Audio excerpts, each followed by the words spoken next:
Ladies and gentlemen, boys and girls, children of all ages, I am Zon, the Daddy Dev. I also come with the moniker Penning on the internet, or you can just call me Zon, the guy who's all over the place. And that's right, again, I'm doing a video kind of spur of the moment based on some feedback I've been getting. Thank you so much for the lovely feedback. Now that feedback is related simply to how do I, a person who makes music, get a job in the independent game industry or the game industry in general. Now, given that I'm getting this feedback from, I want to say a couple of people, I guess that's a safe thing to say, I don't want to use names, who are asking me how can they make contact with people in the industry. And so that's what this video is going to be talking about, how a person who makes music can get a job, as well as why I'm talking about you should consider, or a person who does music, especially digitally, should consider being a sound designer or sound engineer for games, okay? So let's get started. To answer your question, the first question, how do I, as a music composer, break into the game industry? Well, the one way I've seen is be Billie Eilish or Lady Gaga or whoever else could be in the Cyberpunk 2077 game. And what I mean by this is simply make a music career, have a popular music career, and put your music out there. I know that sounds really awful, but I'll tell you why I'm saying this. Lorn is a great example of this. I don't think Lorn is super big, but I'm not like I'm a fan of just this one piece of music. I don't know Lorn's full career, but Lorn, having researched what I researched, started small, started making music, putting music on SoundCloud, doing the whole free thing, started DJing locally at clubs, so forth and so on, and eventually built a name and came up with this one song called Acid Rain.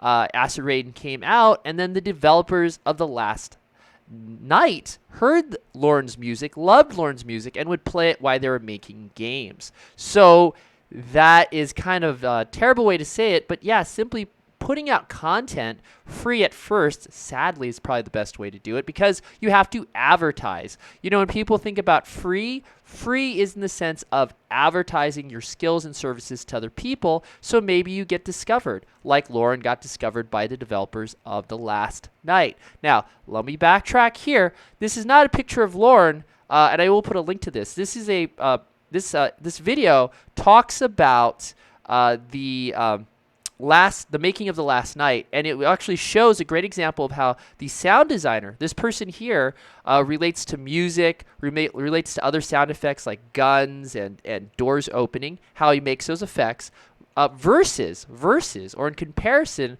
to how Lorn was asked, or actually Lorn approached The Last Night people on how to add his music to their game trailer. And it's a beautiful little story, and it kind of shows the difference of what those two jobs entail. Now, given this is what I'm saying from what I've been seeing from my perspective, there are too many sound composers in the indie game space. And what do I mean by that is, well, there's there's levels and tiers, of course.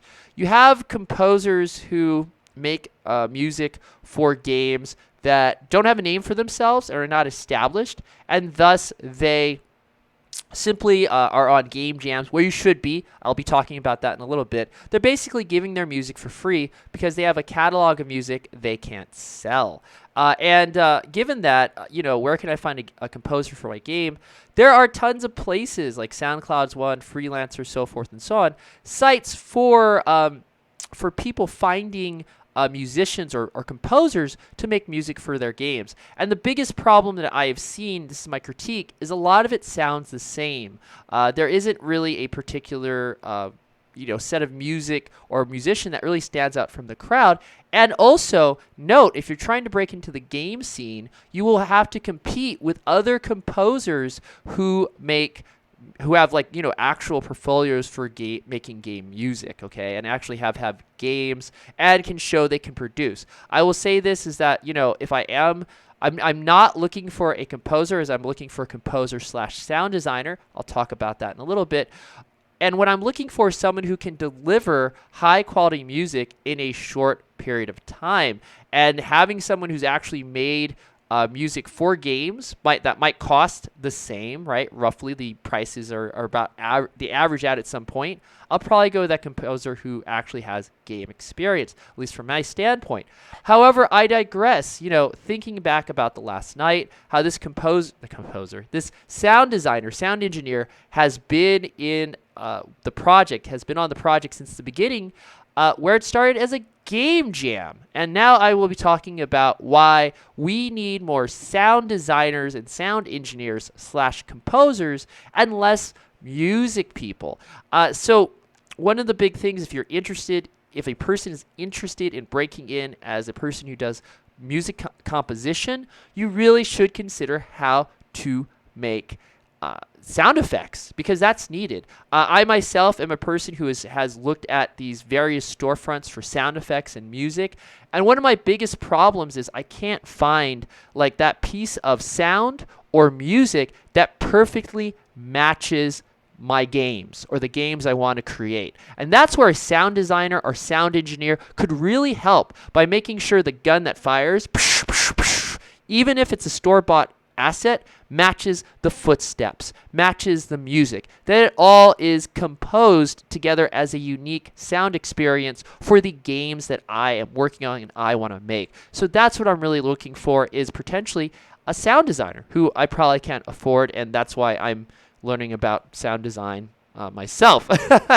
However, again, not having all the time in the world, a great composer and or sound designer will be much needed. Now, you really want to know how to break in the industry. I'll tell you, I'm going to share, again, I'm a pseudo professional. I have not, at the time of making this video, I myself have not made any money for making a game. And I probably will do another video talking about, making games for other people, clients or companies, versus making your own passion project, and the headaches and differences between those two types of processes. But again, at this time of this video, I am not a paid professional. I am in negotiations for a contract. Please pray for me, to whoever you pray to, well, within reason, that I get this contract. All right, I digress. So the reason why we need game designers, we need sound designers, is if you do go to the Global Game Jam, and I recommend that you go because this is the best game jam to break in. Why? You can go to a game studio, and at that game studio, they open the doors. You can talk to people who make games, and some of those people are actually sound designers and musicians. Really awesome place. Moreover, if you go to this really fun event, like 2 or 3 days, it's usually very cheap. You can stay in you can go to a different country. You can stay in the studio where you're making the game for like 2 or 3 days or 2 or 3 nights, and you really work closely and meet other people that are into games, especially music people. One of the first sound designers I met was at a company that actually makes games, and I saw a lot of great information that helped me potentially land this contract. But talking to the sound designer blew my mind, and it was also nice to see like musicians there that started to learn about sound design during the game jam. Moreover, if you're having a problem with networking or making connections, you could literally go to this is the Global Game Jam. There's a game jam in every country. There's hopefully is a game jam in your country where you can get access to it, and you go there and you'll learn how to make music for a game, and or what I recommend, being a sound designer. Again, why do I say this? Because if you can make special effects, if you can integrate vocals, you can integrate footsteps, all these different things, that will up your possibilities to get hired. And finally, as an end note to this about how do I get into the industry as a musician, which I say you should be a musician / sound designer, is pretty simple. Do some game jams. Always do game jams. It's always good. For lots of reasons I mentioned. And on top of that, you want to build a portfolio. Once you have a nice professional-looking portfolio of games that you are a part of, that helps sell you to other people that are looking to hire you as far as a composer or a sound designer, sound engineer. Why? Because, well, things look pretty, sell. Things look pretty that sell easier. And on top of that, it shows that you can deliver content in a timely manner for professional produced products. I think that's it. That's all I have to say. Insert catchy phrase here. I hope this video has been helpful. I hope you liked it. To hit that like button. If I've misrepresented something, or there's something, if you are a sound designer, sound engineer, or musician that you think I should have said or talked about or covered, please put it in the comments. You know what to do. Just put it in the comments. Give me feedback. Again, insert catchy phrase. I hope you guys all and gals have a wonderful time making games, finding what you want to find in this beautiful big industry. I've got to get going and start working on a game myself. Bye.